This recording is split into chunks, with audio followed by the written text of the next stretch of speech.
Hello, everyone. Yes, the groovy music that counts us into the show. Everyone's all relaxed and ready for this week's podcast broadcast. Animal, animal. No, Blair and I are here this week. We're going to be doing the show with you. Justin is unable to make it again, unfortunately. Oh, the things in the world. But we're so glad that you're here. Know that our podcast will be edited, and that is the thing that you should subscribe to if you like edited things that you listen to on your own schedule. Um, but yeah, otherwise, it's time to hit the likes, the shares, the happy things for the algorithm so that we can do a show. You want to do a show, Blair? Oh yeah, I'm ready. You're reading all sorts of things. I see your eyes going. I am reading. I got some late breaking news from Kiki, and so I'm reading all about it so I know something before we start. So I'm not just reading things for the very first time on air. Yeah. I am reading this aloud. This is being edited out. But the show's going to start now, yeah? You ready? Yes. Ready. Is everyone ready out there? Do it. Yeah. Hello, everyone. Welcome to the show. We are starting in 3. No, I have to do my camera. Starting in 3, 2. This is TWIS. This Week in Science, episode number 1017, recorded on Wednesday, June 4th, 2025. Just banging rocks on trees. Hey everyone, I'm Dr. Kiki, and tonight on the show, we will fill your head with water tanks, tiny violins, and garbage gulls. But first, disclaimer, disclaimer, disclaimer. Don't let your confidence waver. Although this bump in the road looks like a monstrous cane toad, this moment can be ours should we meet it. And if you despair, remember we're always here at This Week in Science. Coming up next. I've got the kind of mind that can't get enough. I want to learn everything. I want to fill it all up with new discoveries that happen every day of the week. There's only one place to go to find the knowledge I seek. I want to know what's happening. What's happening? What's happening this week in science? What's happening? What's happening? What's happening this week in science? Good science to you, Kiki. And a good science to you too, Blair, and everyone out there. Welcome to another episode of This Week in Science. We're so glad that we could be here to talk about science with you. It's one of our favorite things to do. I mean, I don't know. I'm talking for myself. Blair, do you like it? I mean, it's up there for sure. It's up there. I mean, I choose to keep coming back for the last 13 years, so just a bit. I must enjoy it. Yeah. We do enjoy it, and we're so glad that any of you who have been coming back over and over again still enjoy the show, and that I do hope that new people come to the show and decide they want to come back and back and back and back, just because it's a really good time. On tonight's show, I have stories about a light limit, a tiny violin, a garbage gull, making myelin, and something about mouth tape. You should say no to it. That sounds correct. Is this me playing the smallest violin, Kiki? It could be. I mean, it's a very, very tiny violin. Okay. I'm excited to hear about that. Yeah, it's very exciting. Blair, what is in the animal corner? Oh my goodness. I have some amphibians, wet, as they usually should be. Nice. Yes, I have late-breaking trash parrot news. That's what I was looking at a moment ago. I have orderly baboons and flighty climate change. Oh, and also Kiki and I are going to talk about chimps a little bit. I like chimps. Yeah. Leia likes chimps. Yes. Yeah, so we're going to talk about it. Yes. I love Lots and lots of stuff. it. Yes. I'm so excited. I hope everyone here is excited for all these stories and more, and that you are subscribed to the TWIS podcast everywhere you can find us. We are pretty much on most all of the podcast directories that are out there, and we are on Facebook, YouTube, and Twitch, live streaming Wednesdays at 8 p.m. ish Pacific time every Wednesday evening, and other times when we kind of feel like it. And if you subscribe to those video platforms and get the notifications, you'll find out when that is. But the podcasting, that's great. If you want to find out more, like show notes and other stuff, you could go to our website, twis.org, and find out the things that are there. Follow links to subscribe to the show. It's all sorts of fun stuff. That's where you get the Patreon community, our Zazzle store, all that kind of stuff. It's really great. Are you ready for the science, Blair? I'm ready. Bring it to me. I will. I will serve it up on a platter of disenchantment.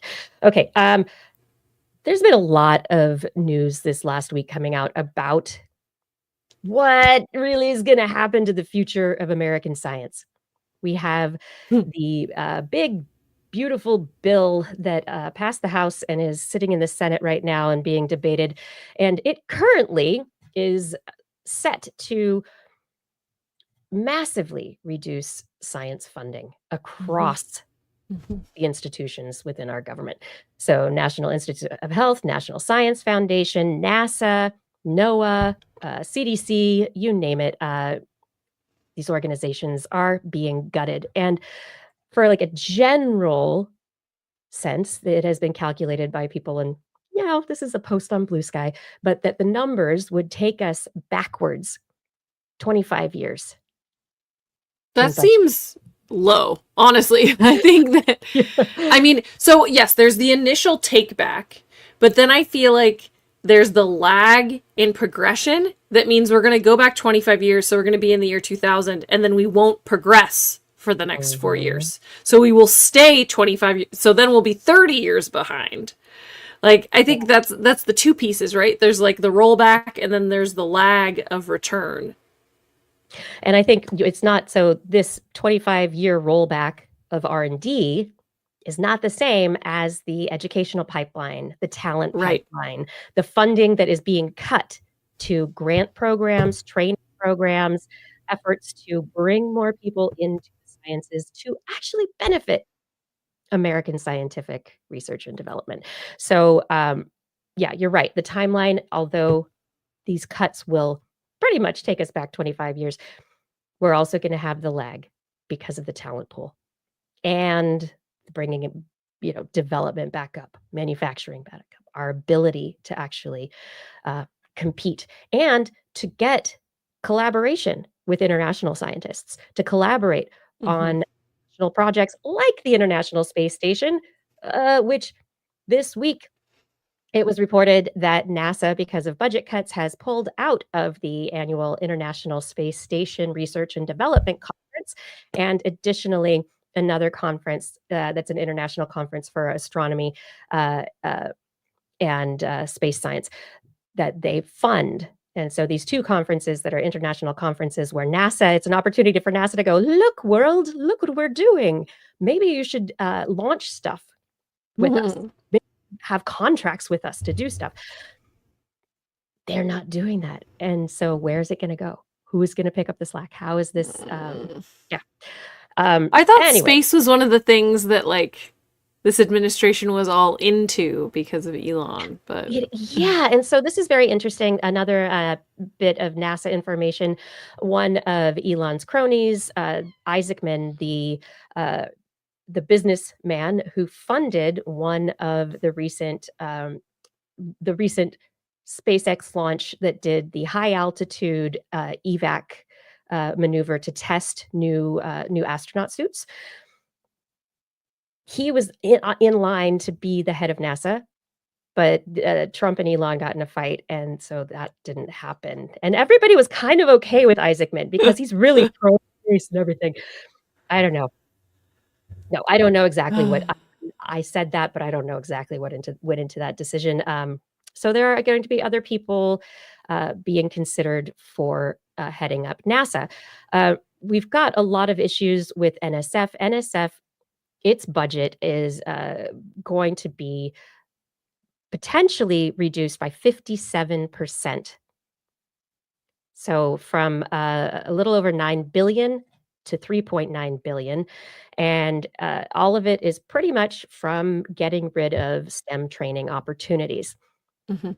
So scholarships are reduced, a 65% cut, postdoctoral fellowships, a 91.4% cut, NSF research traineeship program completely eliminated, broadening participation initiatives, cut 1.6 billion to 171 million, and other programs zero being cut are advancing informal STEM learning, CISE education and workforce, research experiences for undergraduates, and we're going to see though a program remain.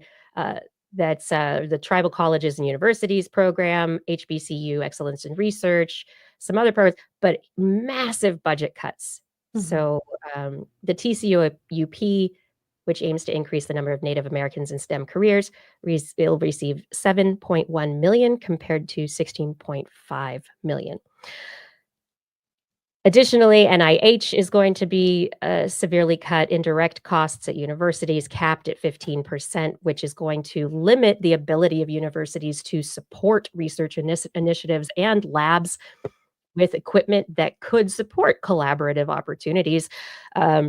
So there's a lot going on here that is going to significantly and severely reduce American potential for our future, for our scientific advancement. And yesterday, Marcia McNutt, the president of the National Academy of Sciences, made her second annual State of the Science presentation. She said, "Oh, look, haha, I didn't think I'd have to do another one of these, but I guess I do." She basically said, "Hey, everybody, there's a lot going on, but what we need to do is not erode America's trust in science anymore.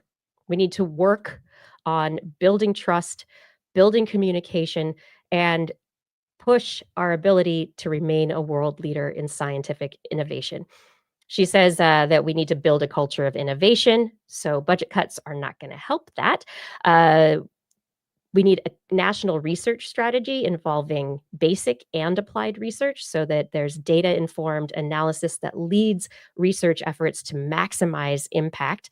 So strategically planned impact, saying that countries like China, Germany, Japan, and Norway do this kind of strategic planning with apolitical non-governmental organizations with, consistent funding as opposed to funding that is from year to year and congressionally allowed. Yeah, We need, apolitical government organizations, what are those? We don't have those anymore.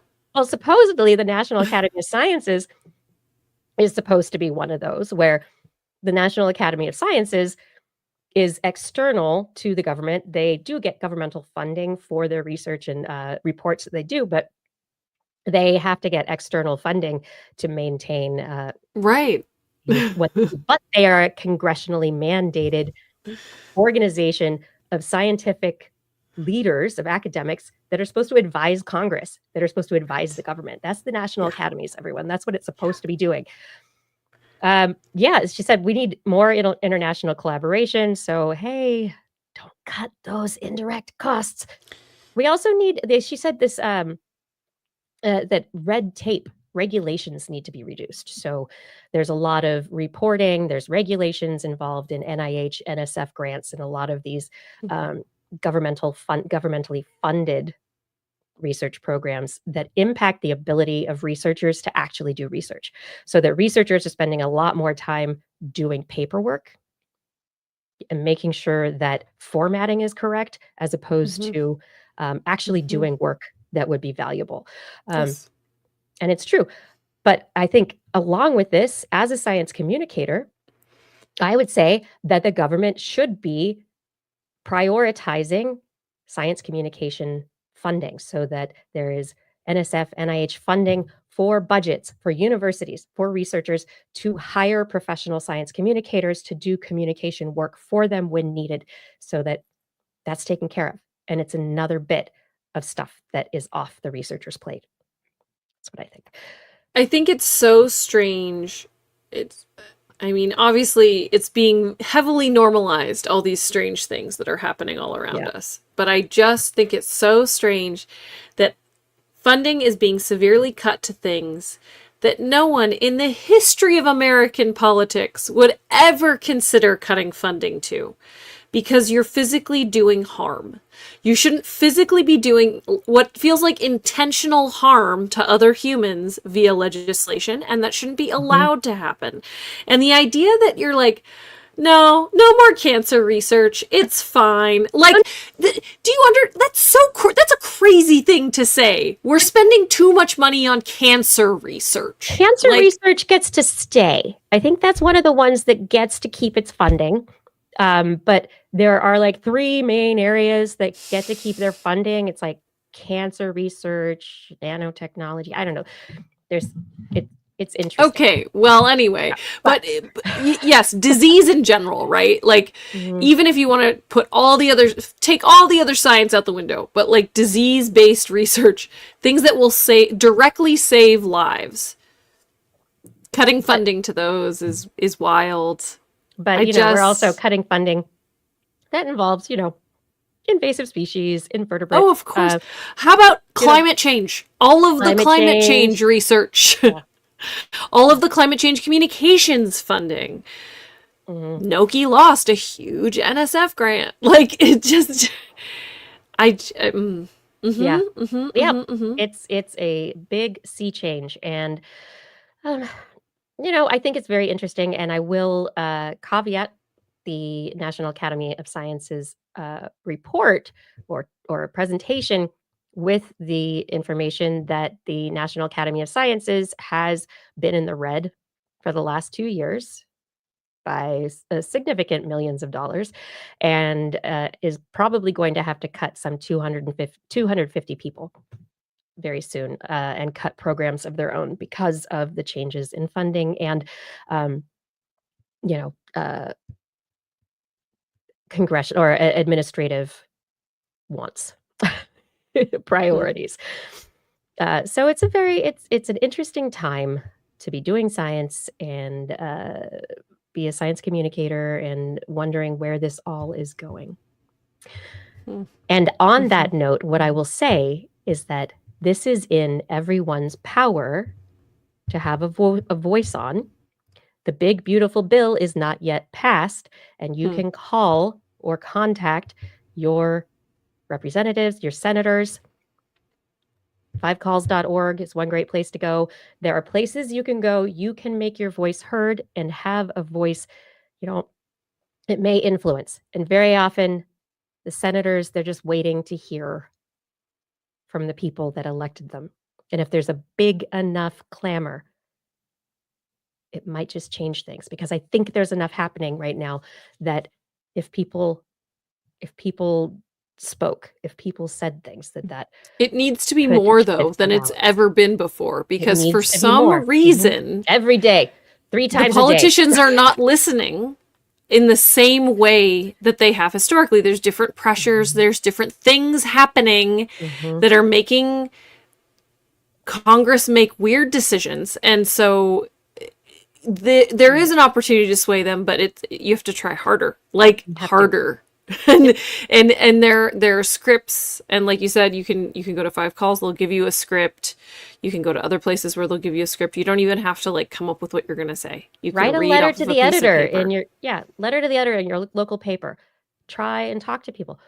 This is not about progressive lefty politics, even though we're talking about politics. What it's about is maintaining the research development and economic future of this country. If you destroy the knowledge creation engines, universities, labs, if you destroy those, your ability to compete, to create, and to advance goes away. I think a lot of these initiatives too that are being that are on the chopping block were started by Republican administrations, right? So that's the other thing is like a lot of things are being thrown. It's not a right-left situation. It's like a sense and decency and no sense and no decency. It's insane that Reagan himself would not have made these cuts. It's wild. No, and so, this is what's fascinating. This is also the 75th anniversary of Vannevar Bush's creation of the NIH, NIS, NSF, and his endless frontiers philosophy. So Vannevar Bush, the first Bush, he came out with this big thing, the endless frontiers, and we're going to be a scientific powerhouse. And he created, with a lot of other people, created the beginnings of what has gotten us to where we are now. And it's fascinating to see that being erased in a moment. Yes, changes need to be made. Yes, there's a lot of institutional issues. But what's happening right now? What? It's gonna take us so long to come back from this, you guys. Come on. Call people. Write letters. Let's do it. Not just Blue Sky. Blue Sky is now where you want to be. Facebook, that's now where you need to write letters. Talk to people. Call people. Yeah, Nixon gave us the EPA. Thank you, Joint Specialist. Yes, exactly. We got to do it. I mean, that is the thing that I think the reduction in civics education in our schools has left us with is a disenfranchised public. People do not think they have a voice anymore. They don't understand how they can impact things. So civics, you're a part of this. You are part of our body politic, right? We're part of it. So let's do something. Okay. Now that was it. That's all I want to say for that right now, because we can do this and we don't need to get all upset about it. I mean, or if you need to get upset to do something, then get upset. But like, seriously, come on, buddy. Write your senators. Come on. Call your senators. Blair, let's talk about like actual science. We're going to move on now, everyone. What do you want to talk about? That was actual science. All right. Anyway, let's talk about some newts and frogs and toads and salamanders. Okay. What you want? So those are amphibians. Amphibian means double life or something like that. I don't know. I haven't worked at a zoo in a while. But ultimately, no, their name has to do with the fact that they live on land and in water. They need to stay wet. They do not have watertight skin. A snake or a lizard, reptiles have watertight skin, so they can live in the desert. A newt cannot live in the desert. So all that to say, they need to stay wet. And so especially in climate change, in periods of drought, amphibians are impacted heavily. Also because they breathe through their skin, they're considered indicator species for pollution because they are impacted very heavily by any contaminants in the water. All that to say, amphibians are something to look at when you are studying how an environment is doing, how an ecosystem is, how healthy it is, right? And so in Portugal, they found that amphibians were spending a lot of time in historical irrigation channels. Ooh, I would too. That sounds great. So this is hundreds of years old stone water tanks and irrigation pathways that were used by traditional villages, and now they are critical breeding and refuge sites for amphibians because the natural wetlands are under a lot of pressure from climate change, from use, and from contamination. And so, yes, so they were doing kind of a general amphibian population survey, and they were able to look across 162 bodies of water, which included natural sites like ponds and streams, but also included artificial structures like tanks, fountains, and irrigation channels, all made of stone. They looked at species richness, abundance, presence, and breeding activity. And what they found was that while natural streams and ponds supported a greater number of species, the artificial water bodies had an unexpectedly vital and complementary role to the natural bodies of water. So specifically the stone tanks had extremely important breeding potential for amphibians. A lot of them were breeding in these tanks. And they even supported a higher diversity of species compared to natural habitat types in the tanks. Specifically, the marbled newt and the Bosca's newt were breeding in these historical structures more frequently than in nearby ponds and streams. That being said, they didn't replace the ponds and streams. There were some animals like the Iberian frog and the fire salamander, which only were found in natural water bodies. They weren't scooching over to the historical sites. But this is a case where the historical site has to be included in the assessment of the space and is important ecological territory. And so what this reminded me of actually is when a shipwreck becomes a coral reef. Yes. Okay. Yeah. So When that does is a the man-made artificial structure. become- Yes. Yeah. Yeah. It's an artificial structure that feels like it shouldn't be there. It has disrupted the natural space, but over decades or centuries has become a habitat space. And so, however, the historical communities diverted water into these areas, that has maintained, and they have been able to use this as fresh water for actual amphibian habitat. And so it's important to know this when you're doing ecological studies in general, studying species health, but it also is important to know that you have to protect those man-made structures alongside natural habitats, because the natural structures, not only are the man-made habitats now in their own way natural structures, but the habitat itself, the ecosystem, is different than it looked hundreds of years ago. So due to human impacts on the space and climate change and drought and pollution and all these other things, some of these species might have disappeared or moved, but they did not, because these man-made structures exist. And so that is essential to the assessment of the space and the species. Now I want to know why. Like why do some of these man-made spaces become protective for some species? Why are they great and then not for others, like the salamander and that they're like, nope, I'm going to be in the natural habitat. That's it. That's the only place I can be. Yet others are like, no, whatever, it's good. So I could wager some guesses, right? Just based on what I know about amphibians. For example, some of them might require more depth in their water to breed. And the natural habitat might not be able to provide that depth because of erosion or drought, right? So then that's why they might prefer the historical man-made structure. The animals that are not venturing towards that might not be able to go as far. And so they might not, over however many generations, have been able to make the adjustment. Because also a lot of animals aren't staying in those spaces. They're laying their eggs and leaving.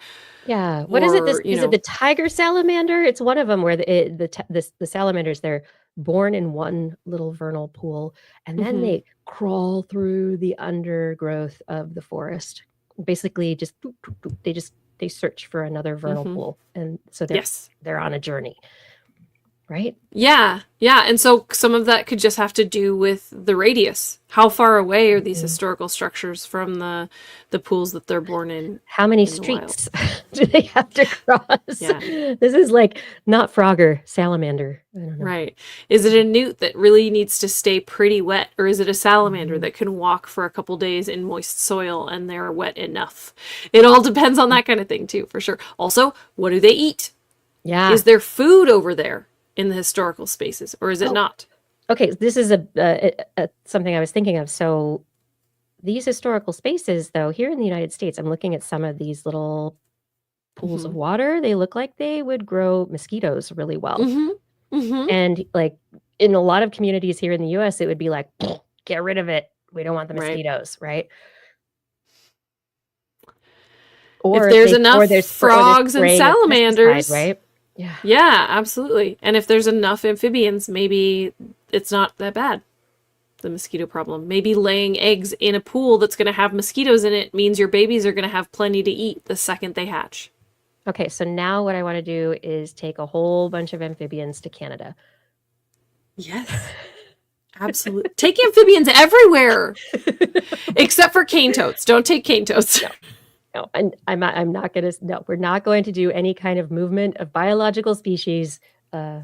No, just breed the natives and release a lot of extra native frogs. That's not going to hurt anybody. But it's an interesting balance, right? It's like we don't know, and especially in all of these spaces where this study is learning about this thing and is saying we have traditionally ignored these spaces as habitat because it's urban. Right. And so we need to learn more about this, but this is also at the time where climate change is occurring. A lot of these spaces are getting hotter more of the year. There's also, so across Europe, you have changes to these areas where the summers are longer and hotter. They also have changes in mosquito movement. But how is everything moving? Who's keeping up with whom? And are they? I don't know. I think this is a really interesting beginning. I don't know. It's fun to come in and get a snapshot every once in a while. Yeah. And I mean, once again, talking to the people who live in the space where you're studying native species is really important because I don't know this for a fact, but I would bet that people who live in this area in Portugal know that these historic pools are full of newts, right? Sure. Or at least all the kids do.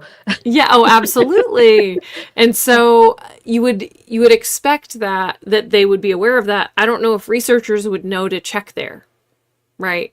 And so I think that's the other piece of this is making sure that you're speaking with native populations who know the history and also what's the bigger picture of what's going on. They're not going to show up with their PVC squares and just kind of do their survey and then go back home. They're living in that space, and so they have a more intimate knowledge of what's going on. Yeah, I mean, I hope that all research is incorporating communities these days. People-powered science. Come on, everyone.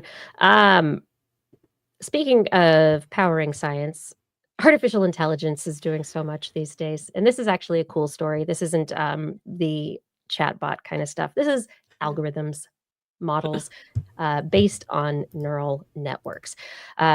Researchers at TU and the University of Glasgow and the University of Grenoble, yeah, American accent. They have been trying to figure out how can they make the best microscopes. How can you make a microscope as accurate as possible? And similar to how telescopes have to deal with diffraction and issues with the light that's arriving at the detector in that telescope, microscopes are the same way, but instead of, it's enhancing, right? You're measuring something that is very, very small with microscopes, but often you're looking at cells in a tissue. That tissue is maybe opaque. Maybe you need to differentiate different organelles from background stuff. And you're going to be dealing with the limit of optical measurement technology, the limits of optical optical systems to be able to actually detect light. And so these researchers publishing in Nature Photonics this week have published their work where they basically came up with a way for people who have these microscopes, which now they call deep learning microscopes. Deep learning microscopes are algorithmically based, and you can teach them things. So you give them a lot of information. Look at this picture, this picture, this picture, this picture. And because of the algorithm involved, it's able to, and in the case of neural networks, it's able to make correlations and connections that are not just straightforward. So the researchers here, what they've done is they took a microscope and they took a laser beam and they shot it through a liquid to hit a mirror so that that light then would bounce back, go through the liquid, which is where the microscope was like looking, and then the light from that liquid would then emerge, be refracted, and would get to the microscope. Now, the microscope is just getting images. The algorithm, the neural network, is what is being trained image by image by image. And so they slowly increased what's called the turbidity, which is the opacity, the random chaotic mix of stuff in the liquid, so that as that laser reflection bounced back through the liquid, it would be refracted in different ways. And it's a chaotic progression. And so this algorithm is learning how it sees things at a certain distance through a certain material. And it was looking to see, basically, the researchers were like, we're going to tell the microscope to try and figure out where that reflected light is coming from on the mirror behind that liquid. But because that turgid fluid became thicker and thicker and more chaotic, it got harder and harder and harder, because it's like having an opaque filter in front of a light, and that light gets dispersed. When we look at it, it's like, oh, it's a fuzzy light. We can't actually say there's a laser beam being reflected from back there. It's a pinpoint of light, a point source. We can't say that. But a microscope with an AI algorithm, I'm sorry, I keep going to whatever the modern media is doing because I read it all the time. This neural network algorithm trained over and over and over to learn how it sees and to understand. I mean, I'm using anthropomorphic terms, but to understand the limits of its detection of light. Now they can take this microscope with this algorithm and go, okay, we're going to put it in front. This one microscope that we taught to see through stuff this way, we're going to have it look at a slide that's got, it's this thick, it has this tissue in it. We're going to tell it to look at this distance at this thing. And we're going to train it to do that. But now this algorithm knows its optical limitations. And so in this study, what they really showed is that they were able to almost reach what is considered the theoretical limit of optical detection and measurement. And so this, because it's almost the best that any because of the algorithm, because of the learning, the detection can potentially make other microscopic systems all over the place way more accurate. So it's kind of an interesting thing. So we might get better optical detection, which could help us see cells better, help researchers understand how things move in fluids or in tissues, be able to do all sorts of measurement and detection. Yeah, it's kind of fun. Interesting. Do you really think so? I'm having trouble understanding why the fluid. I just still don't understand that. Why the fluid? Oh, why did they Is that because that's how an eye works? Or so if you imagine imagine that you're looking at an aquarium, right? And there's maybe a fish in that aquarium that you want to see, but the aquarium is dirty. And there's a bunch of particulate matter in the water. And we cannot see that fish necessarily or detect the colors that may be imaged, but the light bouncing off of that fish and making its way out through that turbid water, because of the way that light bounces and refracts off of different material or different elements in solution, different molecules in solution. The diffraction gradient, the refractive index of the fluid that the detector, the microscope, the neural network that's trained could know how light moves through that fluid and actually kind of control for all that noise. So they'd be able to see the fish. It would be able to potentially see the fish. Mm. Yeah. I mean, I'm making this See. kind of a more macro thing. And No, I aquarium because of appreciate you. that. Yes. Yes, I understand. It's like, it's teeny tiny. It's not fish-sized. I understand. But it could be it's all sorts of things. So it's using, the idea is that by having, like, if you watch an aquarium get dirtier and dirtier and dirtier, if you were to have a neural network observe that aquarium get dirtier and dirtier and dirtier, but have had a control, and then also all the samples of looking at light bouncing through that fluid as it got dirtier and dirtier and dirtier, that neural network could then model how light moves in that fluid and refracts within it, and how and understand what it sees better than our brain. Okay, and so give me one more. Why? Why do we need this? What is this for? Is this just to test the limits of sight? No. So this actually will help us do all sorts of tissue sampling better and faster. That's what you were saying. Okay, I get it now.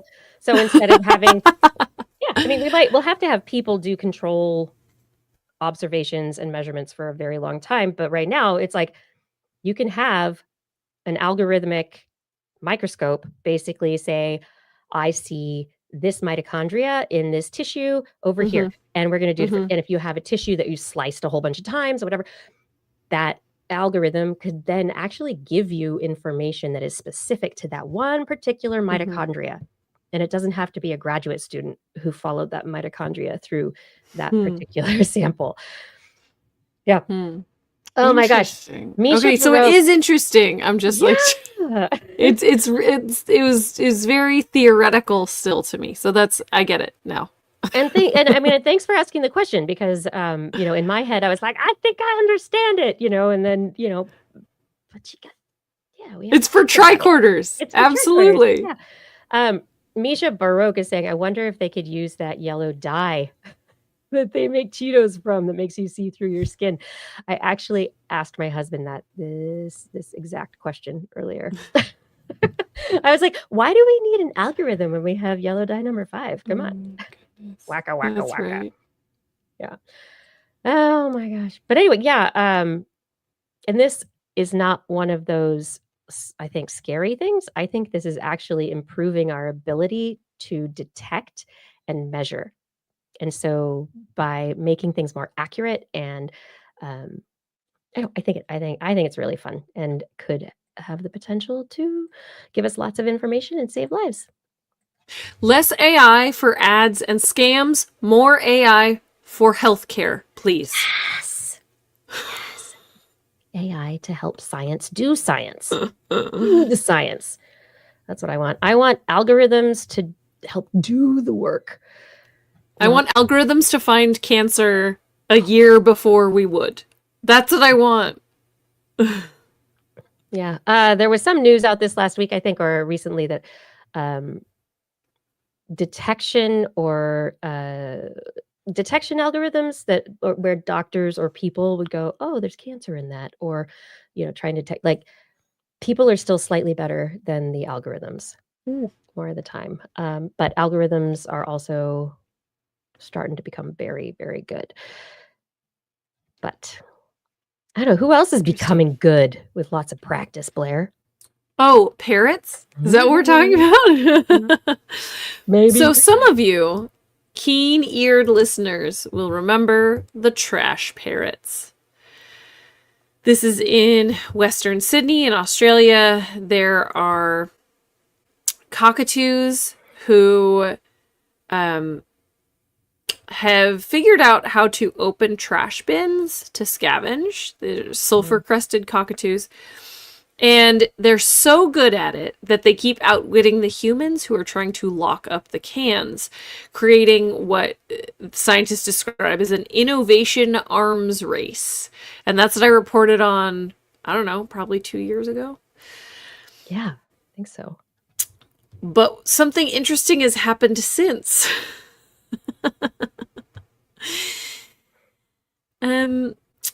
Researchers have stumbled across cockatoos using the water fountains.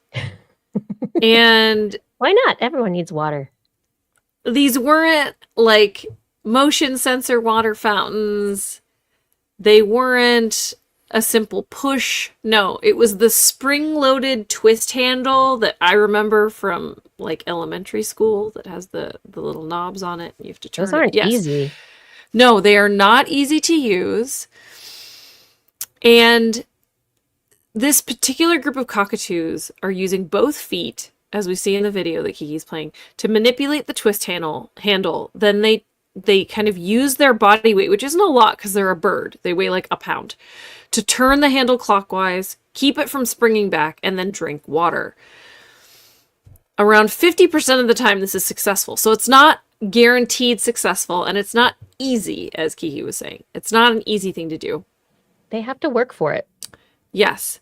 What's crazy is a lot of them are using it as their primary source of water, and that they will queue up to use it. They will wait in line. This is what we're seeing in this video right now. They're waiting their turn, which is a whole nother thing that they don't even talk about in this article, that like they're waiting. They're not fighting. They're not fighting. No. It's like, okay, I'll wait. It's my turn next. They're waiting in line to use the water fountain, which is more complicated than freestanding water. So like, it's got to be fun. It has to be fun. That is the only thing that I can imagine here, is that it is enjoyable for them to manipulate this water fountain. I wonder though. I mean, it's enjoyable, but it's also, I don't know. They're social. This is a water source. This is Australia in this area is probably very dry, especially in the summer. I'd love to understand whether the queuing, the lining up is normal in the summertime, or if it's more in the winter when water's more available elsewhere. So this hasn't been a full research paper or anything. This is very anecdotal, but it looks like they do it regardless of if there's other water available or not. So their other theory is that maybe the water tastes better because it's filtered. Oh, come on. Yeah, it's filtered. There's no, it's people water. Oh my gosh. Yeah. So and parrots It's not do have a pond pretty water or good pool water. taste. They have a pretty good sense of taste. So I believe that for sure. But I also think the way that parrots are, I think it might be Smart. fun. They're smart. It's making them use their brain. It's a puzzle. Their parrots like to solve puzzles for fun.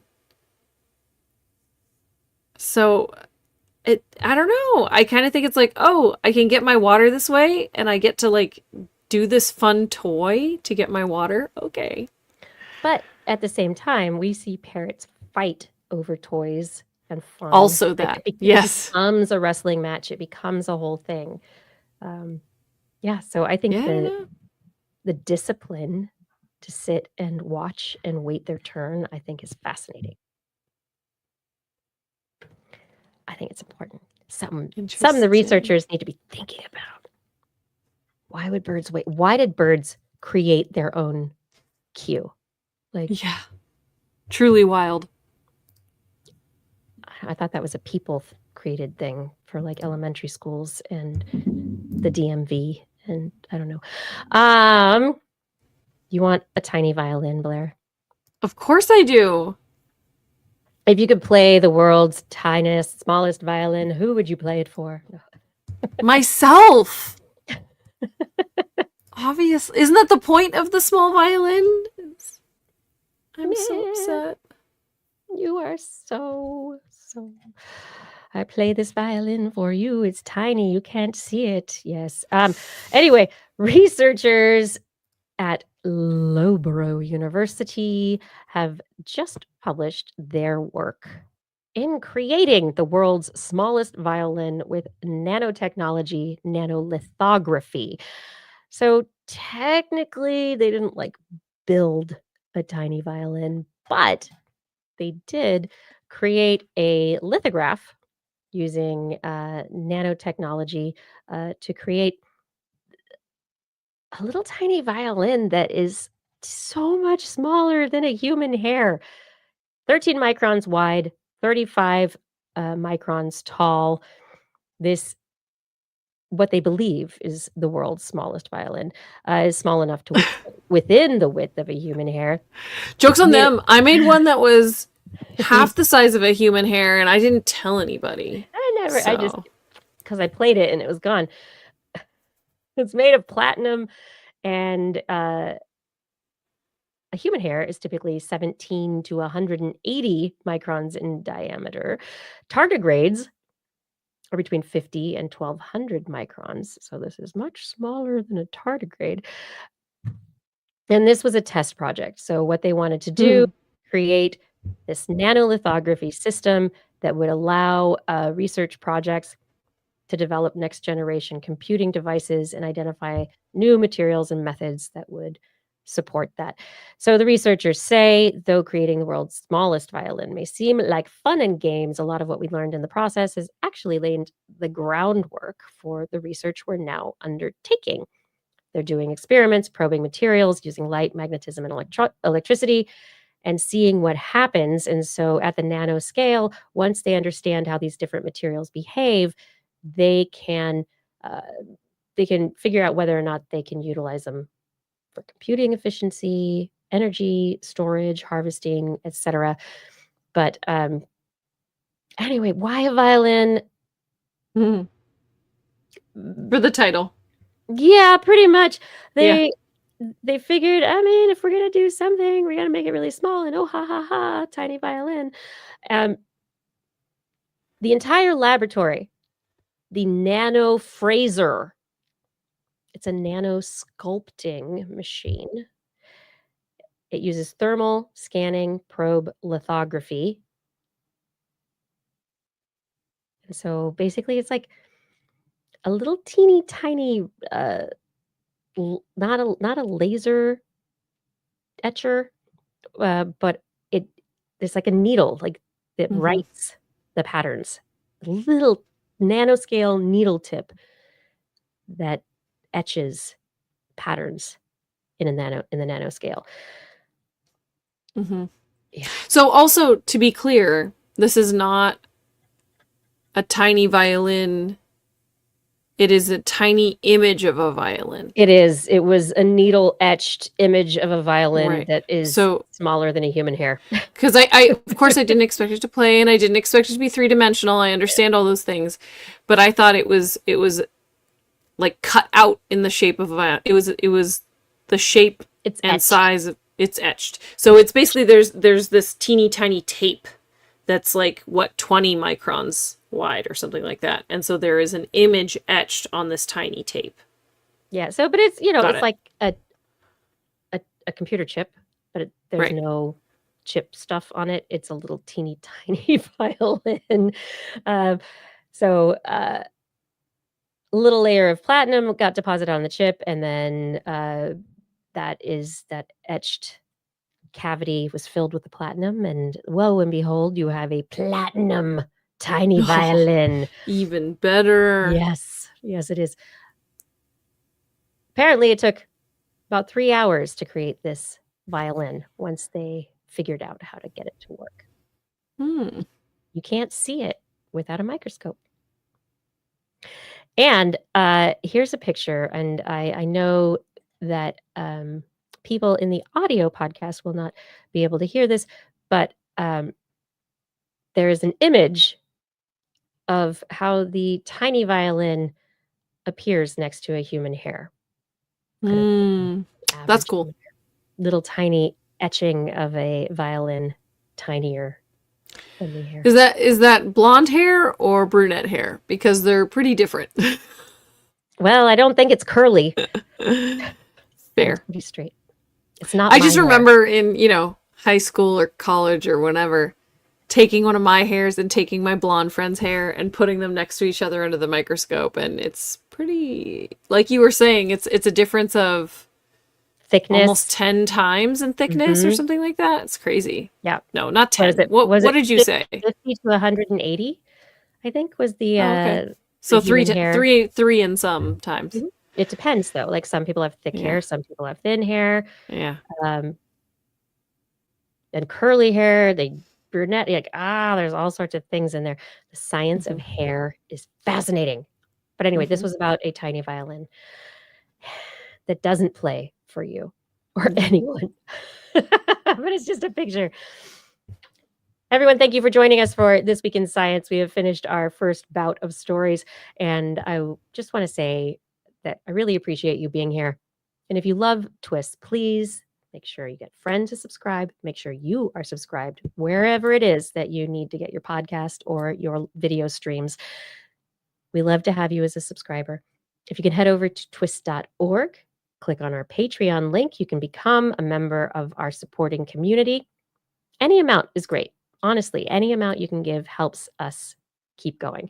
And $10 or more a month, I will say your name, sometimes mispronouncingly or stutteringly, at the end of the show. And I cannot wait to read yours. Please add it to the list.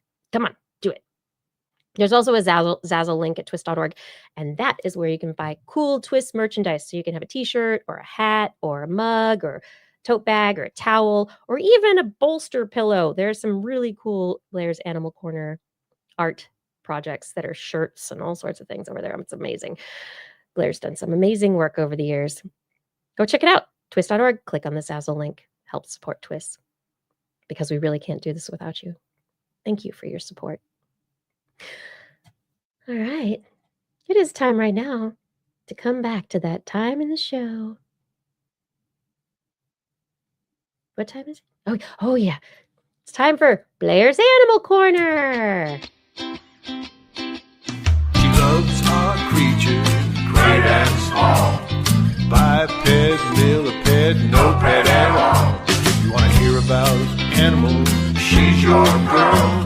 Except for giant pandas and squirrels, there's Animal Corner. What you got, Blair? I have baboons. Did you know that baboons often travel in structured line formations known as progressions as they move through their home range? I did not. Tell me more. Yes. They are organized. There seems to be a rhyme and a reason to their order. And there have been lots of different studies trying to explain what the order means and how they come up with the order and why there's an order. And they're all different conflicting explanations. Some propose that the order's random. Some propose that they position themselves with vulnerable individuals in the middle. But there's really not been any conclusive proof for anything. The one with the vulnerable individuals in the middle especially is strange because that's really an herbivore, like a hooved animal thing. Like that's something an elephant might do or an antelope. It's not really something you'd see a primate do very often. So using GPS tracking, researchers from Swansea University re-examined the behavior in a group of wild chacma baboons on South Africa's Cape Peninsula. What they found was that their movement patterns were driven by social bonds rather than survival strategies. And at first mention, you're like, okay, sure, that makes sense. They're primates. But it's not really something that we see in the animal kingdom in animal movement in this particular way, where there appears to be a very clear order to how the baboons go. There's consistency, but that ultimately it's just go find your friend and walk with them. So they tested for 4 different potential organization methods. 1, protecting the vulnerable. So I mentioned that before. 2, competing for resources. That would be the most dominant in the front so they could get to the resources fastest. 3, following the leaders for group decision-making reasons. The dominant is in the front to kind of call the shots for the group. Or 4, patterns emerging from social relationships. And that's the one that turned out to be the correct one. They actually call that social spandrel hypothesis. I'll explain what that means in a second. I love a good spandrel. So you know what a spandrel is? I'd never heard this word before. So I learned about it through this study, which is really interesting. So they found that baboons' movement were driven completely by social relationships. The consistent order really was just, where is my friend? And that they all kind of drifted into similar spaces at the same time. The first thing I thought of was the kids who sit at the back of the class to be with their friends. Exactly. I'll sit back. I'll just drift back here. I don't need to. Yeah, and then there were people like me who always sits at the front, and I would sit at the front with my friends, and all of us front sitters would sit together. And anyway, I host a science podcast. Is that really surprising to anyone that I sat in the front of the classroom? Anyway, in the now a baboon new group, trivia question. yeah, exactly. Yeah. That's true today too. When I go into large meetings in the office, I always sit in the front. Anyway, in the baboon group that was studied, the more socially connected, higher ranking individuals walked actually in the middle of the group, while lower ranking baboons were in the front or at the rear.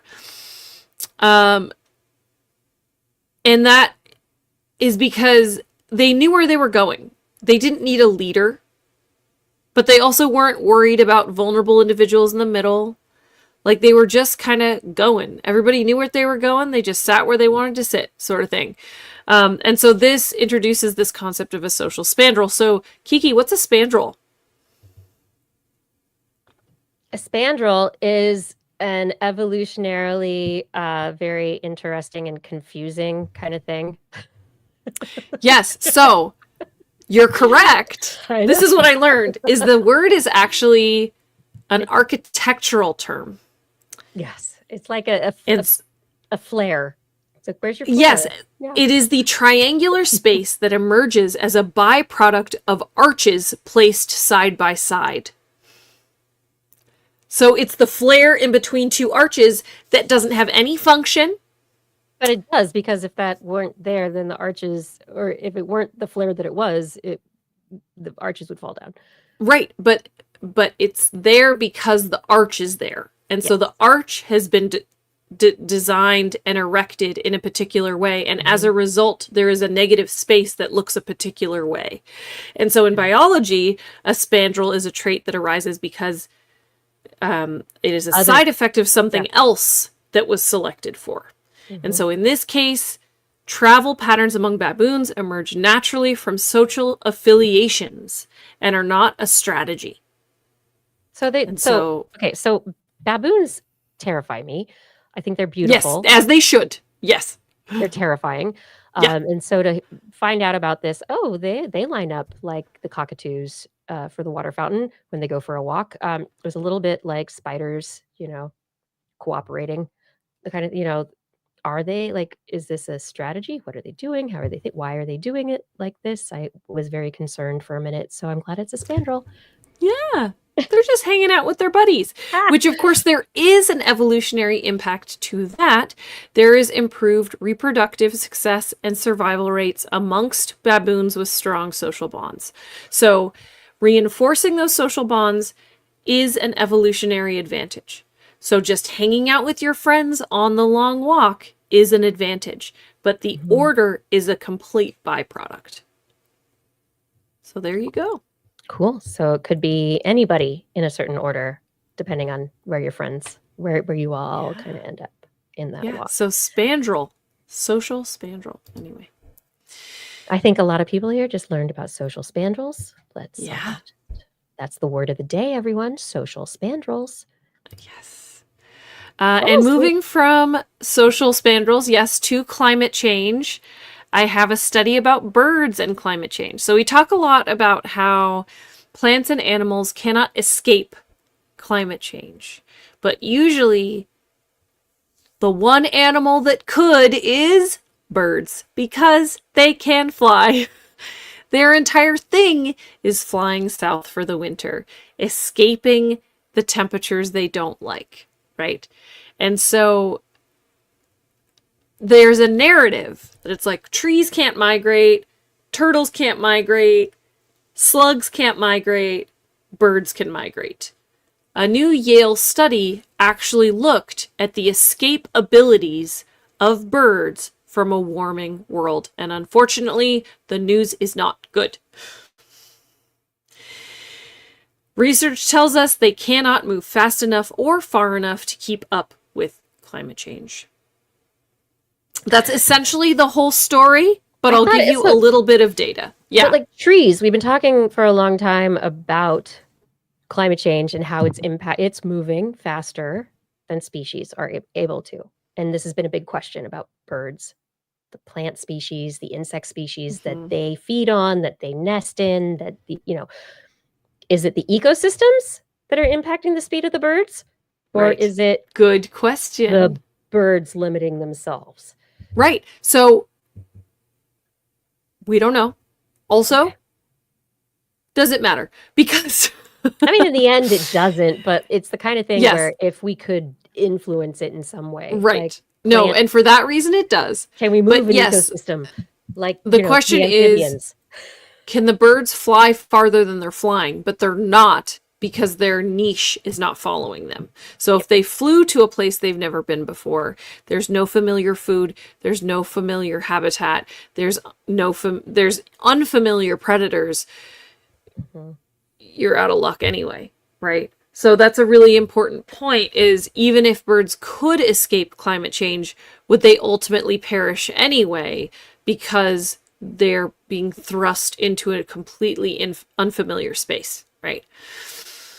So really it's how fast can the trees move, and that can often be a limiting factor. So the data is supporting that either they're choosing not to go as far or they physically cannot move as far. They studied the movements of 406 species of North American birds. This data was collected by citizen observers over 2 decades and corresponding local temperature changes.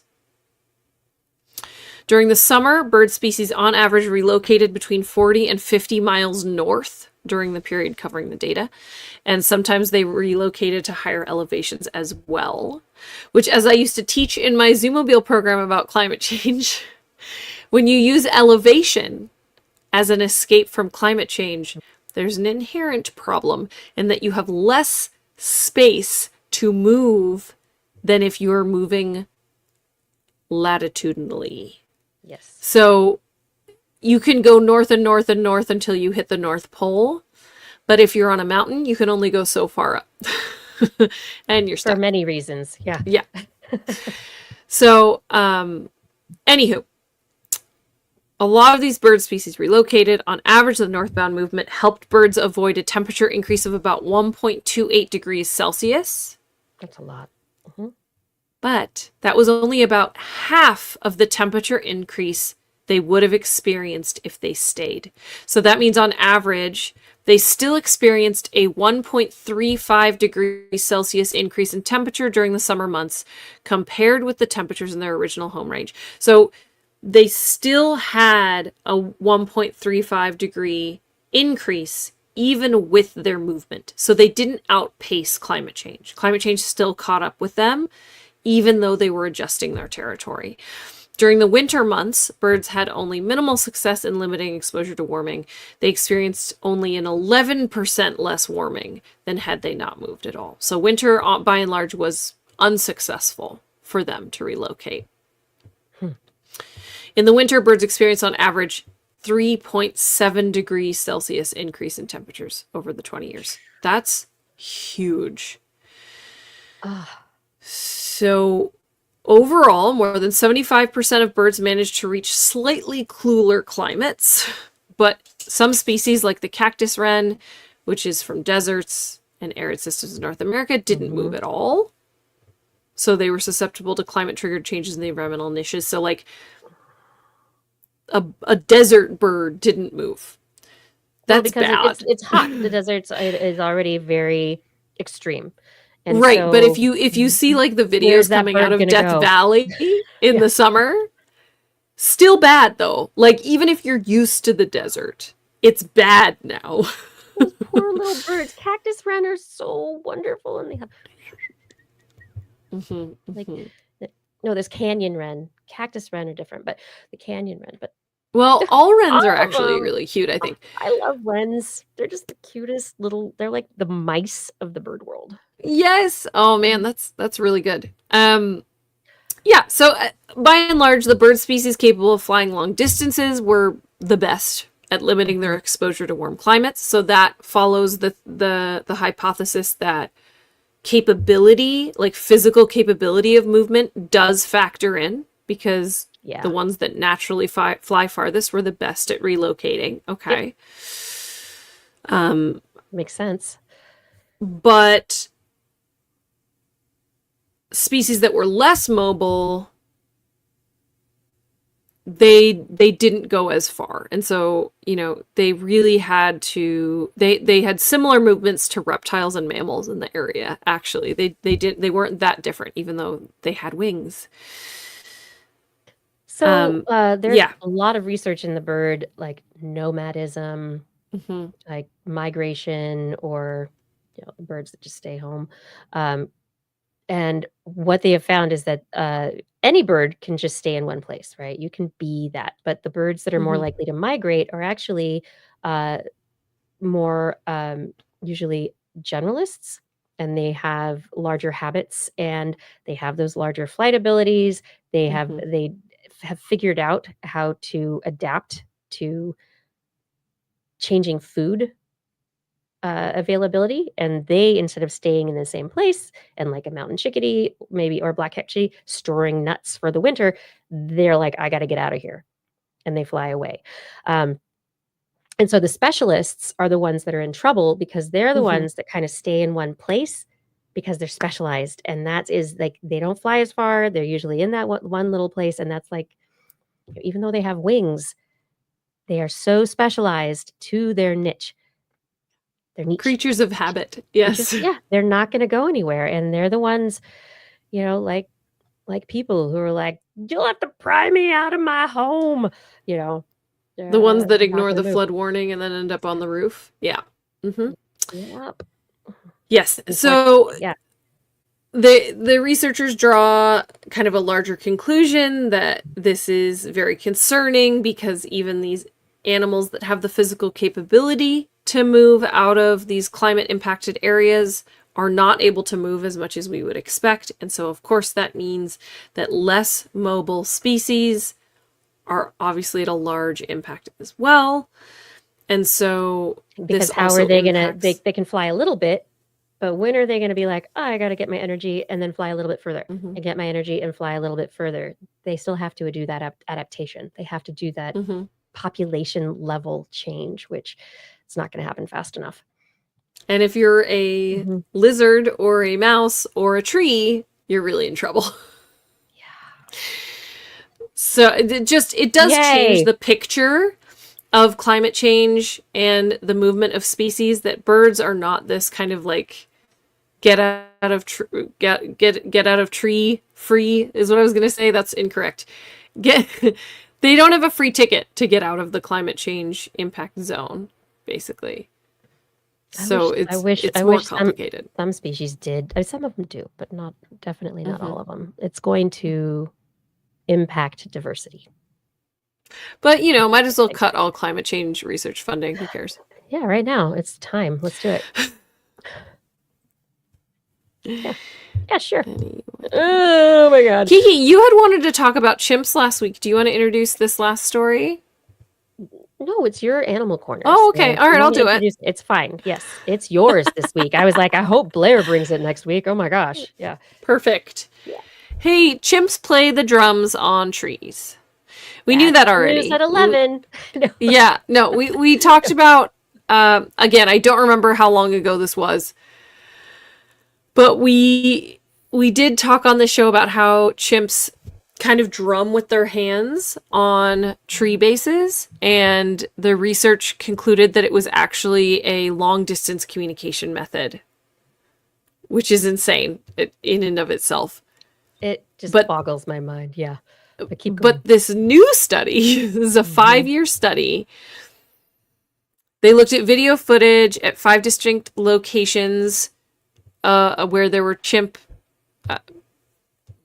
communities, and they found that they were striking trees with rocks. It was adult male chimpanzees. They were repeatedly hitting the tree trunks with rocks, and there would end up being these piles of stones at the base of trees. They were like throwing these rocks at the bases of the trees. And they called the stone assisted drumming. Now, what's interesting is the previous behavior that they documented where they were hitting it with their hands. They were very quiet before and after. But for this one, they got loud and like raucous, and they like hyped themselves up before they threw the stones. And so their theory is that this is meant to carry further. So this is their way of kind of making a long distance phone call. I don't know. Maybe they're just psyching themselves up before they throw the rock so they can throw it really hard. Kind of like, yeah, I mean, I'm going to do it. I'm going to do it. I'm going to do it. Yes. Yeah. Yes. And then you go for it. But they didn't, they found that there were like certain patterns they were doing and things that it's not just throwing rocks at trees, that this is a form of communication. Yeah. Yeah. And that to me is the wildest part of this, that these chimpanzees not just are, maybe close up, drumming a little beat, but using these trees.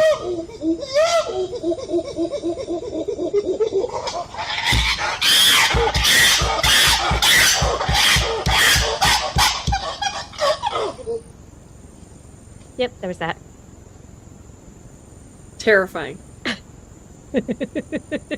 Throw a rock, kick the tree, but you can hear that bass in the trunk of these massive trees. Dong, dong, dong, dong, dong, dong.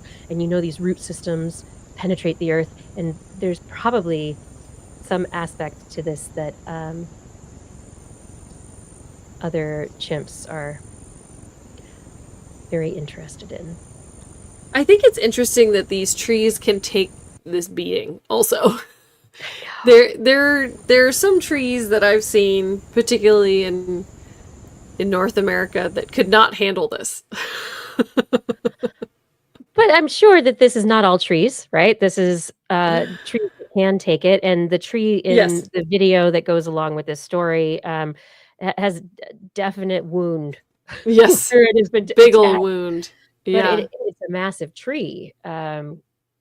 So, that too could be like a marker, a territorial display. Like there's so much that could go into this, but yeah. The sound. Yes, and if a chimpanzee is attacking a tree, you don't want to be anywhere near it. No. You don't want to be near chimps in general. Anyway. But they are calling this a cultural transmission because young chimps adopt the behavior from older group members, and particularly when there is something deemed as communication that transmits from generation to generation, that is considered social learning, that is considered culture. When you're talking about animal behavior. And so this is a pretty complicated and a pretty specific thing that they are communicating down through generations of how to communicate with each other long distance. So it's chimp culture via rocks at trees. The learning. Bonk. What could you possibly be trying to say? I don't like the ketchup here.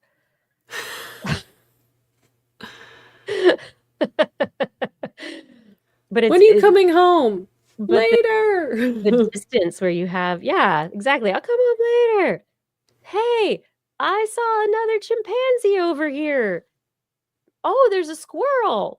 Or like, what? This is the thing. There are so many bits of information being shared that we do not understand yet. And I think it's fantastic. Yeah, that's what I want to know. What are they communicating via these roots? I mean, if it's important enough for the young chimpanzees to pick it up and transmit it themselves from generation to generation, then this is something that is important socially. Mm-hmm. Might be a spandrel, but it is. Yeah. It's socially important. So that's, Yeah. I think that's Mm-hmm. that's fascinating. And what I'd like to know is like, how does it differ between different little tribes of chimpanzees? Do different tribes talk to each other this way, or is it just within group? Like, what's going on there? Mm-hmm. I think there's some interesting questions to be raised. I don't know. Chimp rock. Mm-hmm. It is. It would be that ad from like the 90s, 80s. Hey, what was that ad? It was like, whatever, what is that? It's whatever rock. Whatever. It was like you'd order all the cassettes in the mail. Oh, sure. You're talking Yeah. about Somebody in the chat room knows what I'm talking about. Oh my goodness. Yes, it's the you pay a penny and you get like 100 CDs. Yes, I know what you're talking about. Yeah, it's Planet Rock. I don't remember what that was, but yeah. Nope, no one's Columbia House. No, but there was an advertisement that was specifically like the advertisement was like this whole it's blah blah rock. Like it was a very I don't know. Someone will tell me later. Podcast people watching later. Please help me with this old social reference. It was something rock. It was I don't know. No, it's not the label, everybody. It was like this it was in an advertisement, and it was the line in the advertisement that was said by somebody who sounded like Cheech Marin or something like that. Anyway, whatever. Help me out, everybody. This is going to be, I'll figure it out. I'm going to move into my section of stories with an animal story. Birds, no more chimpanzees. And Blair, honestly, this is my favorite animal story from the last week. Researchers just published in Bio 1, which is an open journal online, the first GPS observation of a western gull, Larus occidentalis, riding in a long-haul garbage transfer truck. So, okay, long-haul garbage transfer truck, what's the big deal? They had a tracking device on this western gull in San Francisco. They had a bunch of them on these gulls, western gulls in San Francisco. And so these GPS tracked gulls have been tracked during the breeding season at Southeast Farallon Islands off the U.S. West Coast. Lots of great white sharks out there from 2013 to present. And they do foraging trips from the Farallons to land, and they tend to be longer than at-sea trips. And so where do the gulls go? Very often they'll go get human food. They'll get food from people. And so this one instance, they tracked a little lady, western gull, who got in the back or whatever, rode a long haul garbage transfer truck, an 18-wheeler garbage truck from a waste transfer station in San Francisco, California, which is probably just that garbage, like right near Candlestick Park in South San Francisco. This gull rode this garbage truck to the Central Valley, California, to an outdoor compost facility. And then she spent a day there and flew back to the Farallon Islands, went back to the garbage truck, rode it again. So May 21st and May 23rd, this female western gull got on an 18-wheeler garbage truck to a Central Valley compost station to go eat. So she flew from the Farallon Islands to the garbage, got on a truck. The truck drove her to a massive food source. She did what she needed to do there, flew back to her babies at the breeding grounds in the Farallons, and then went back again. She's like, "Oh, yeah, that was great. I didn't have to fly. That was awesome." And so these foraging trips were longer than average, so by about 14 to 18 hours longer. And she went 95 to 130 kilometers farther from the colony than most birds do. And this is further than this individual's other trips during the week-long tracking period. And they haven't really noticed this in a lot of gulls, but they say it's not been widely observed, which leads me to believe this might be something that other birds are picking up. And so I hope to hear about it. Um, and so they don't understand the bird's intentions. And honestly, I think energy is a big deal. Like, oh, how did she find out that if she rode the truck, she'd end up in a compost facility and then she would be able to fly home and she would have half the journey, more of the food. I mean, this is efficiency optimization at its finest. This is amazing.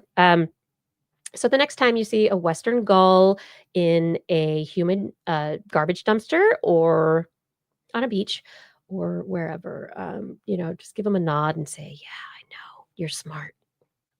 This bird figured something out." It's really amazing. Um, yeah. So the question is, will others learn it? And we don't actually know that. So I find this one of the most interesting stories of the week because it's a bird, and everybody thinks that gulls are just kind of like the pigeons of California, but gulls are amazing species of birds. They are diverse and widespread, and very often not necessarily coastal.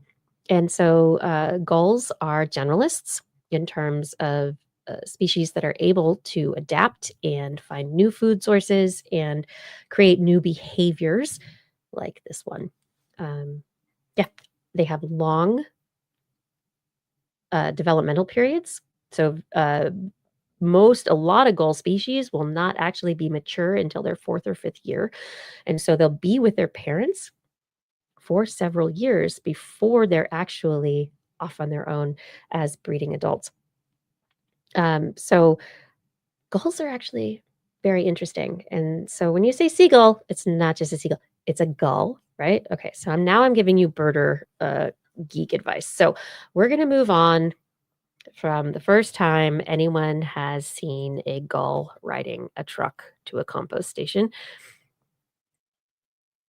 to um, a question that I find actually very interesting, which is what is it in the brain, in the nervous system, that creates what is called the myelin sheath and what impairs it from being repaired in situations like multiple sclerosis? And so, research out this last week published in Neurology, Neuroimmunology, and Neuroinflammation. It's a study that's called Pro Inflammatory Molecules Implicated in Multiple Sclerosis Divert the Development of Human Oligodendrocyte Lineage Cells. So, the interesting thing about this study is we know that in multiple sclerosis, the myelin sheath, which is around the axon or the transmission part of neurons within the nervous system, that becomes damaged by the immune system. The autoimmune system gets dysregulated and something happens. What's going on? Oligodendrocytes, they are a type of glial cell, which is not a it's not a neuron, but they're one of the support cells. Oligodendrocytes are one type, and there are astrocytes, oligodendrocytes, there are a number of different glial cells, and they have different functions. This particular one, it wraps the axon, becomes myelin, which is supposedly important for conductance and all this stuff. Anyway, it gets damaged, and then there's scar tissue, and they don't get fixed. But why not? What could fix it? And this study is fascinating because they were able to determine that the inflammation that occurs, this dysregulation to the autoimmune system, leads to an environment in which if you put new oligodendrocytes, little baby oligodendrocytes that could repair the myelin, become new myelin cells, they're supposed to grow into oligodendrocytes. Those glial cells in the inflammatory environment that is multiple sclerosis, they turn into astrocytes instead. So there are signals involved that actually stop the glial cells that would become myelin from doing that. And they go off and they become these other kinds of supportive cells. And so, what the study suggests is that if we could actually figure out what that signature is, what the cell signaling molecules are, that we might be able to downregulate whatever it is, control it, and stop this differentiation into astrocytes, and maybe turn the cells into myelin, actually, which would be really amazing.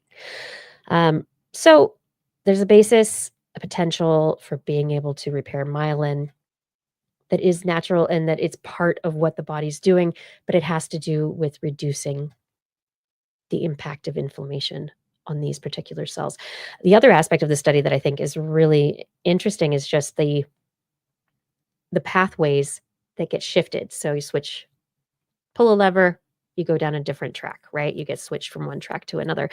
And that this is the kind of thing that inflammation can impact and control, so that if you have a stressful environment, if you have autoimmune disorder, whatever it is, where an inflammatory environment is the norm, then different cellular decisions are being made than ones that would be more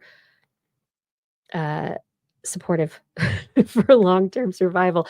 So I think this is a really interesting study. I think it has implications for a lot of things beyond just oligodendrocytes, astrocytes, and myelin, but for sure, they specifically may be able to go down this path to support therapy for multiple sclerosis, which I think is absolutely fascinating. Blair has run off somewhere for a moment, and I have one last story so that we can finish off the show. And I was hoping that she would come back so that I could tell her not to tape her mouth at night.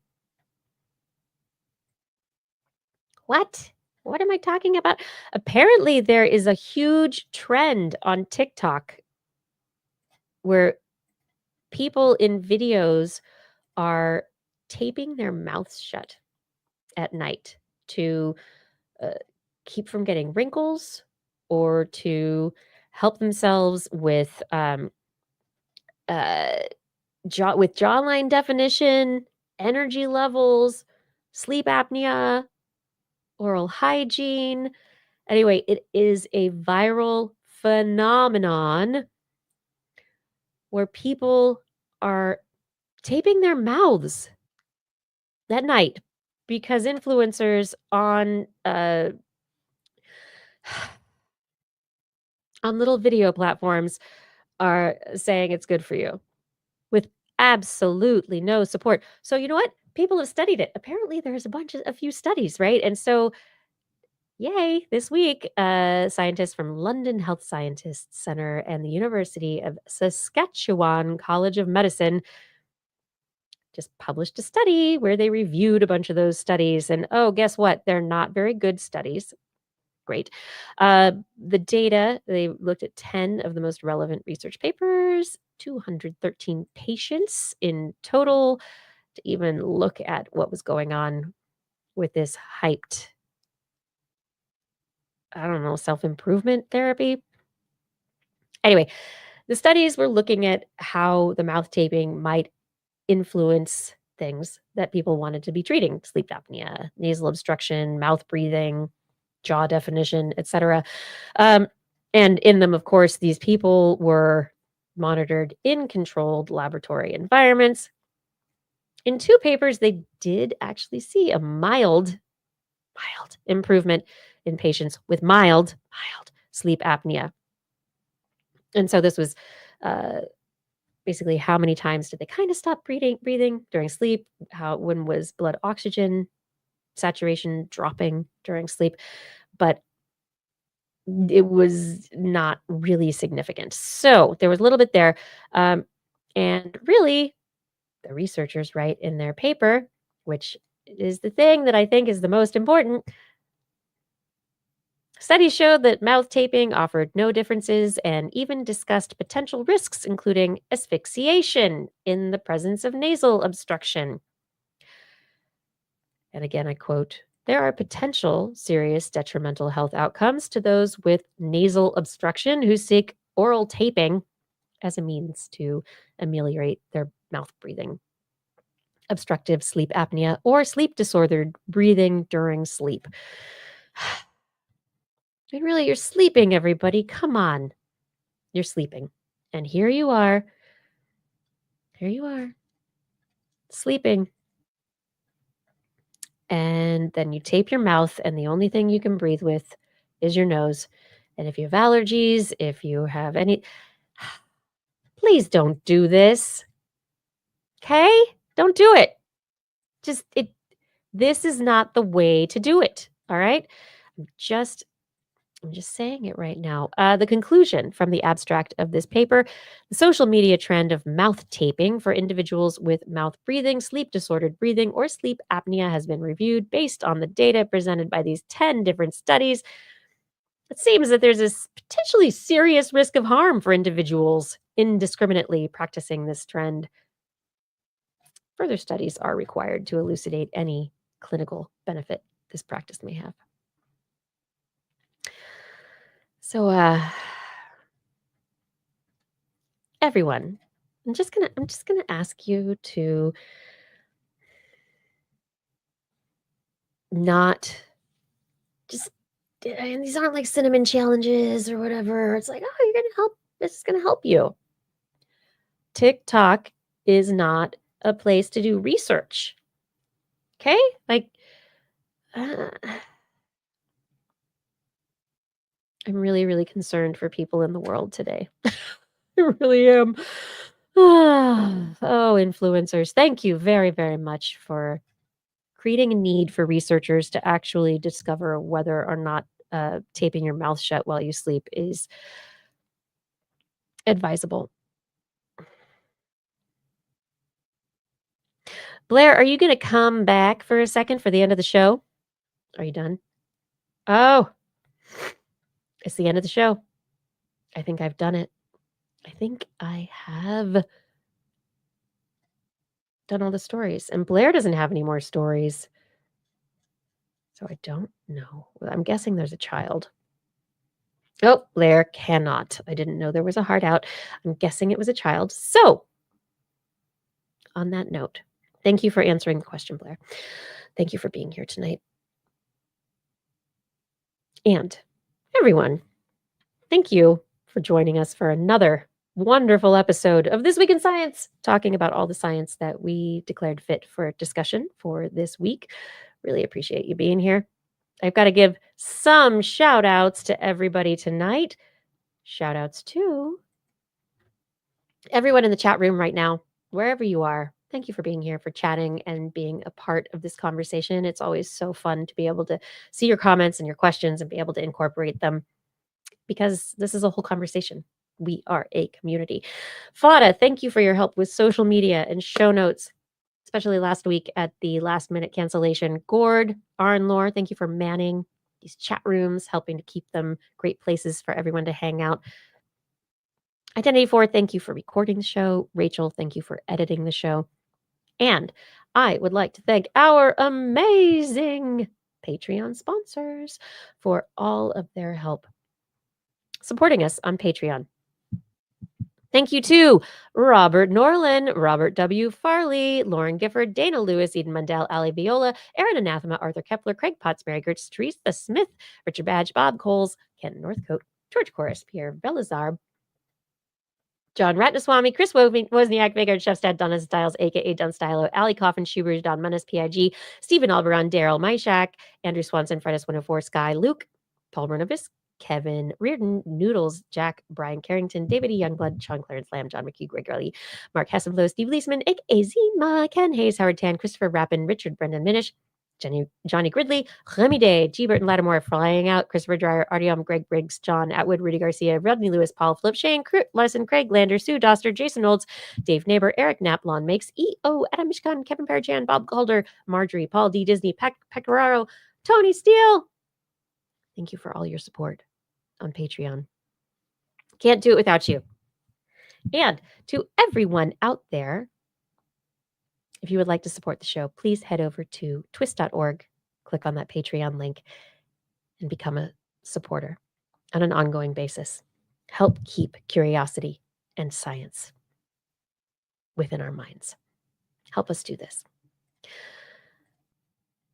Also tell a friend, right, about TWIS. Anyway, we will be back next Wednesday, 8 p.m. Pacific time, broadcasting live from Twitch, YouTube, and Facebook. If you want to listen to us as a podcast, search for This Week in Science wherever you find your podcasts. And of course, like I said, get your friends to subscribe too. It's more fun when there are more people. For more information on anything you've heard today, show notes, links to stories, go to twist.org. You can also sign up for our newsletter there. I keep thinking about it. There might be one. I just sign up. It'll be great. We don't do anything. This is a safe email list. I'm not sharing it with anybody. We love your feedback. If there is a topic that you want us to cover or address, let us know. If there's an interview, whatever, let us know. Send us an email. Talk to us on our social media accounts.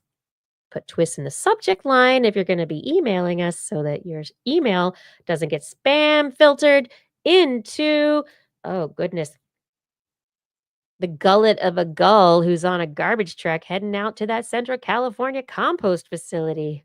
Good grief. Never find it. We look forward to discussing science with you again next week. And if you have learned anything on the show tonight, remember, it's all in your head. This week in science. This week in science. This week in science. This week in science, it's the end of the world. So I'm setting up shop, got my banner unfurled. It says the scientist is in, I'm gonna sell my advice. Show them how to stop the robots with a simple device. I'll reverse global warming with a wave of my hand. And all it'll cost you is a couple of grand. 'Cause this week's science is coming your way. So everybody listen to what I say. I use the scientific method for all that it's worth, and I'll broadcast my opinion all over the earth. 'Cause it's This Week in Science. This Week in Science. This Week in Science. Science. Science. This Week in Science. This Week in Science. This Week in Science. Science. Science. Science. I've got one. Ha-ha! We have made it through the wilderness. Oh yeah, we made it through. It's been a week. How about you? I'm like as pitchy as Billie Eilish. No, I'm kidding. She's amazing. How is everyone? Thank you for being here. It's been a week. Woohoo! Yeah. There's a lot. Science, thankfully, is still going, and we get fun studies. They're not done. Scientists are not done discovering. I don't know. There's definitely that personality that needs to discover and then share.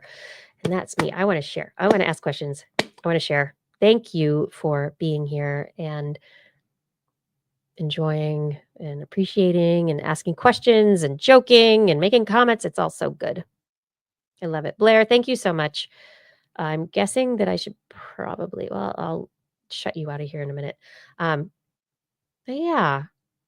Yeah, no future dark ages, everybody. We can do this. We don't need to go down that path. And, you know, you don't need another passport. You don't need to move somewhere else. This is where we live. We should fix it, right? If we want something different, it's up to us. Yeah, I saw that. Thank you, Fada. Yes, the budget cuts to NASA have killed the Draco nuclear rocket engine test. It's just one thing after another. Okay, Blair, I am removing you. I love you. Good night. Thank you. Yeah, it's disheartening to see so many things canceled, so much being put away. And sometimes the pace of discovery of stuff, does it have to be so fast? I don't know. But at the same time, there are so many questions that need to be answered, especially as we enter an age where algorithms and learning models have the potential to rewrite the way that we exist within our world. So I believe that this world is ours. We make it. We create this reality and it's up to us. And so if it changes, it's because not enough of us were interested in actually changing something. So little things. You don't have to do big things. Make a call, write a letter, I don't know, publish an article, have a conversation with somebody, have compassion, maybe try and see a different viewpoint so that you can go, oh, and then slowly, like that dance move where you're like, yeah, yeah, yeah, I'm going to pull you in. What is it, like that fishing dance move where you're like, oh, yeah. And it's supposed to be like funny. Anyway, yes, Pepsi Cola. It's a heavy year so far. We can unite, and it's uniting more and more. And I think it's going to be great. What it is number of voices, but also the strength of our unity, right? So let's find the common things, because there's a lot of people who have things in common that maybe they voted differently, but now they're upset. Medicaid, everybody, Medicaid. That's on the chopping block, right?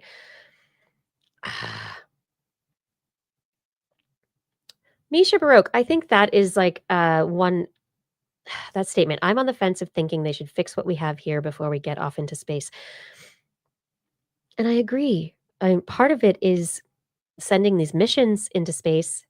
Like funding NASA is funding satellites and observatories that actually help us understand living here on this planet, and sending them to other planets. They're robotic missions that help us understand how other systems work and make sure that our models are right and go, oh, that's how that works. And we get better at understanding how to live here better by funding NASA, by funding NOAA. And honestly, yeah, I love space. I love space. We don't need a base on the moon. We don't need a base on Mars. We don't need people in these places yet. And it's kind of like Justin has joked for years, in kind of bad taste, but it's a great statement. Mars FS Destiny. It's been a joke he's made for as long as this show he's been on the show. And there's a certain aspect to it that I just like, wow, it's like that is like, we gotta go. The final frontier, right? You gotta keep going, push it. But if we see the 1%, even like the 0.01%, right? The billionaire class, creating systems of extraction that only lead to fund their evacuation as opposed to solving the problems here on this planet so that we can live here better, sustainably longer, That is wrong. It's not right. Paul Disney, I love you. Okay, we don't wanna understand how to better live on our planet. We tried that earlier, and it made oil companies mad. Oh, yeah. I know. And there's a certain aspect of all the stuff we have right now. I mean, if you think about it, all the stuff, Western world, I mean, all over the world, really, but the technology we have, it's precious metals, it is, uh, child labor. Excuse me. I was sick last week, and I have allergies this week. It's a whole bunch.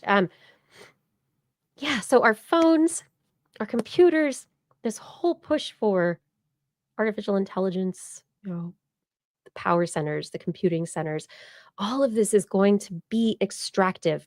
It is just another level of, and the whole like, let's get rid of DEI and take the funding away. Let's not talk about colonialism anymore or our past. Let's not accept how we got to where we are.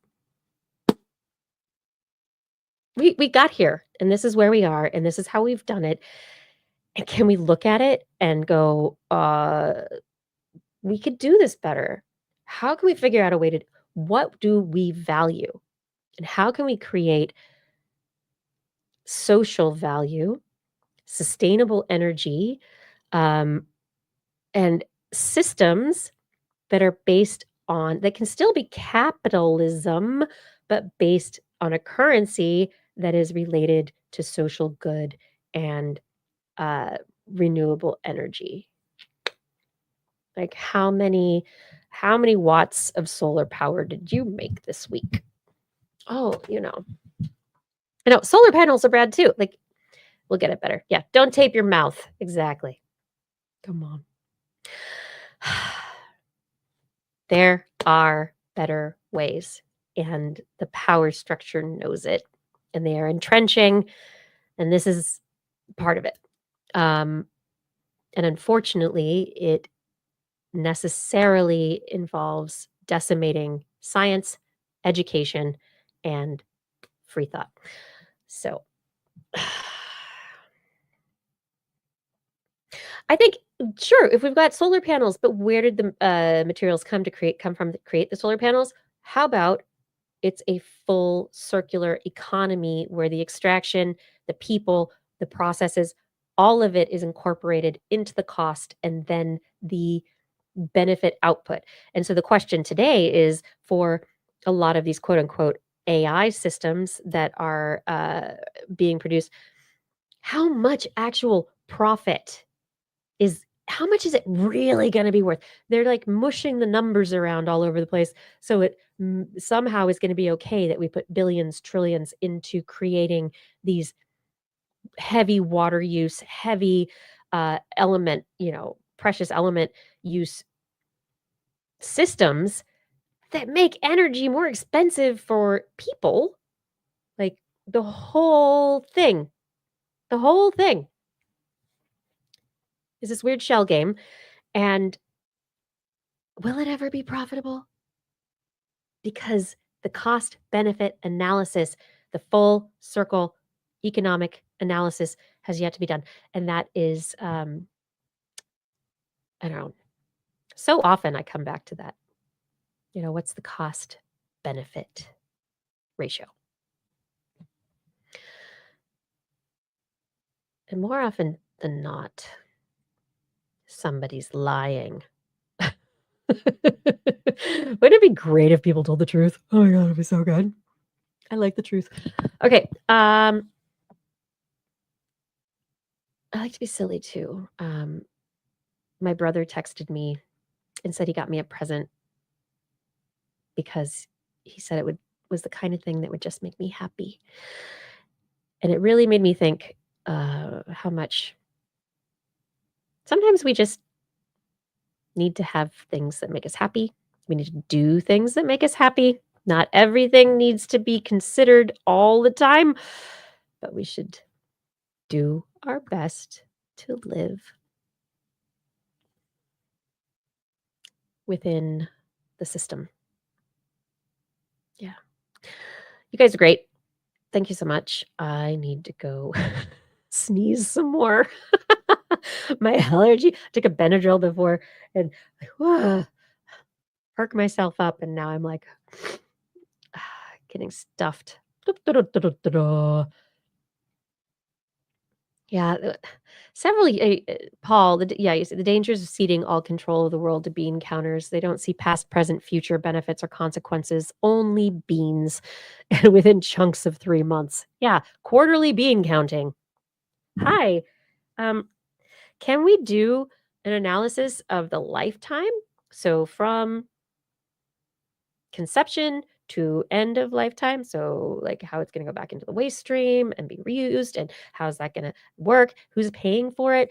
And I mean, those beans right there, you might have had a lot of beans right now, but shouldn't you put some of them away, because you might need those beans later, because that's going to be a lot down the road. You didn't count for that. The way it works right now on the quarterly profit cycle is stupid. Stupid. Stocks are stupid. Quarterly profits are stupid. We can do this so better. Come on, everybody. Let's all have let's make a thing where corporations need to not just have a quarterly view, but like a 100-year view, a centennial plan, and a decadal, not just 5-year plan, not just an annual plan, a centennial plan. How are you going to be benefiting children's grandchildren? Kind of cool. Oh no, it's all beans. So many beans. I know. So many beans. That's what happens to a lot of companies. They bring in private equity, and private equity is all about beans. I don't know. I have a runny nose. My allergies are back. And you are wonderful. And yes, Misha, beans, the magical fruit. The more you eat. Everyone, and Eric Knapp, exactly. Where did Boeing's current problems come from? And actually, our current problems didn't just happen right now. Our current problems came from a little while back, and we saw them coming, but we just were like, really? Is that really happening? Can't really believe that. People made plans and did things, and they wrote a project report. Anyway, let's write more project reports that are positive, focused on community, social good, responsibility, and sustainability. Being part of the system. Not like in a weird woo-woo new agey way either. Cost benefit analyses, people. I'm going to go. Have a wonderful week, and we'll see you again. You can't see that on the stream. Nope. Yeah. It's never over. It's this, and that's like, this is a moment, right? Right, Pepsi-Cola? It's a long stream. So often we are trying to be in the present, and that's great, but you got to remember how we got to the present to understand it, and to also see where things might go. Yeah, nighty night. It's been wonderful. It's so good to speak with everyone. I miss Blair. I hope you are able to put your baby back to sleep again, Blair. It was great to hang out with you tonight. Thank you. And everyone, yeah, thank you. I'm going to go to bed and take care of my sniffles. Everybody, be well, right? Try to stay healthy. I hear there's a new razor throat COVID that's out. Take care of yourselves. Be safe. I mean, turn off Bluetooth and like the whole financial transfer stuff, so that people can't like hit your pocket and take your money, and make sure you have antivirus and are maybe using Signal privately. All the stuff. Be safe. Look both ways before crossing the road, and try to be creative. Add to the world. Be good. My mom always said, if you can't be good, be careful. So be careful. And what is it? Oh, yeah. Be curious and be lucky. Good night, everyone. Take care. We'll see you next week.